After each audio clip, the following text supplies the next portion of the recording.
Hey everybody, Mr. Noble here. I just wanted to take a few minutes to go over the AP Literature Textual Analysis Protocol with you. This is a 2-page document that hopefully will help you work through the process of closely reading and writing an essay on a piece of fiction. There are 6 steps to this process. You may or may not find all of them perfectly helpful for every project you are working on, but as a general rule, this framework should really help you get through the process from the beginning to the end. It is split into 6 different sections. 3 are for the reading and 3 are for the writing. My intention here is to go over those and hopefully make it understandable for you as a reader and a writer. So obviously the first thing we're going to do is read. Close reading is defined as developing an understanding of a work based on its small details and larger ideas. So you're going to do some thinking before you read. You're obviously going to read, and then after you read, you're going to do some more thinking. These 3 pieces here make up the close reading process and get you ready to do some writing. Now I'm going to break these 3 down just a little bit. So before you can start reading a text, it's really important that you look at these 3 things. So first, where and when is the story set, written, and published? These 3 things could be identical, or they could all be very, very different. So consider things about the time period, events that are happening in the world during this time period, politics, geography, social structures. Basically, what is going on in the world when the writer is creating this piece, when the characters are experiencing it, and then when the book is published. The second part is, how was the story originally published? Was it a novel? Was it published under a pseudonym? Was it an article in a science fiction magazine? Was it a religious material that was handed out? Was it a radio broadcast that was later turned into a short story? So it's really important to think about, where was this originally published? How did the author intend their audience to receive this information? And then the third part is, who is the author? So what is their motivation to write this work? And then also consider, who was their audience when they wrote their work? There's a lot of information that you can find on some authors, and some authors we don't know anything about. But always take the time. Who is this author? What do I know about them? And then how might their motivation change the way that I interpret their writing? So that is step 1 before you read.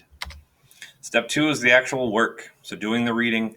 And then I ask that you read closely through the lens of these 2 big questions. So the first one being, what is the meaning behind this piece of text? So what do you see? Think about things like the plot, the setting, characters, conflict, point of view. So you read the story. What are the characters experiencing? What does the plot look like? What is happening? So what do you see? And then the second part, which is the most important one, is, how does the author convey this meaning?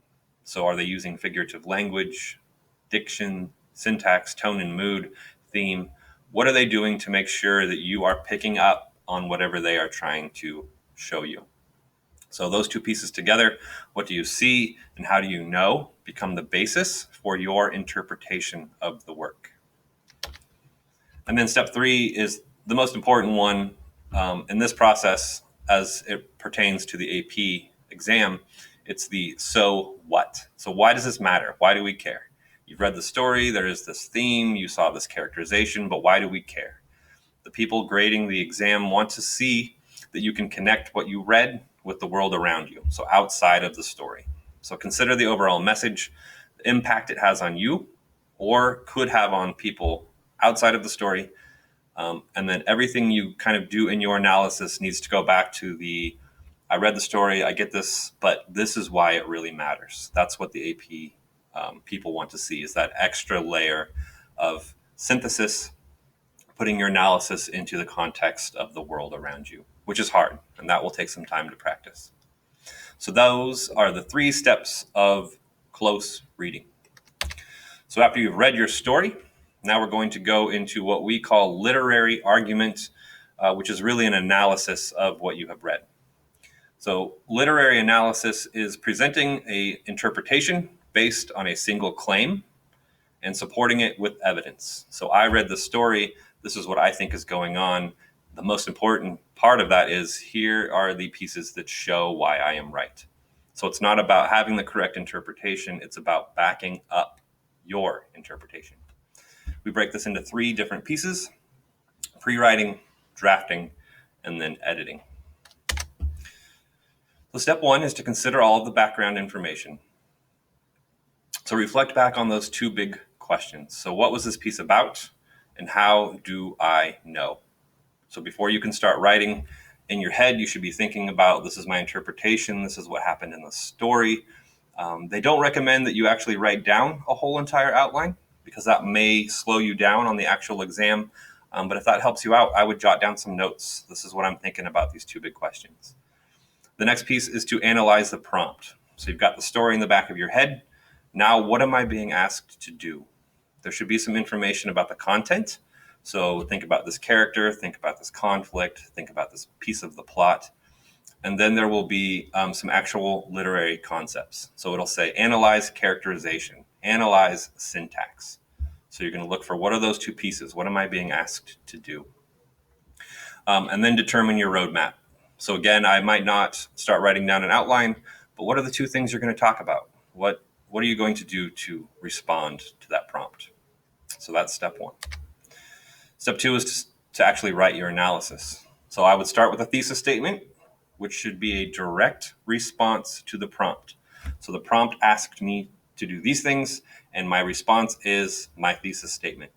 The grader of your AP exam wants to know right off the bat, what are you going to do, what are you going to analyze, and what should they be looking for? So a strong thesis statement is really important.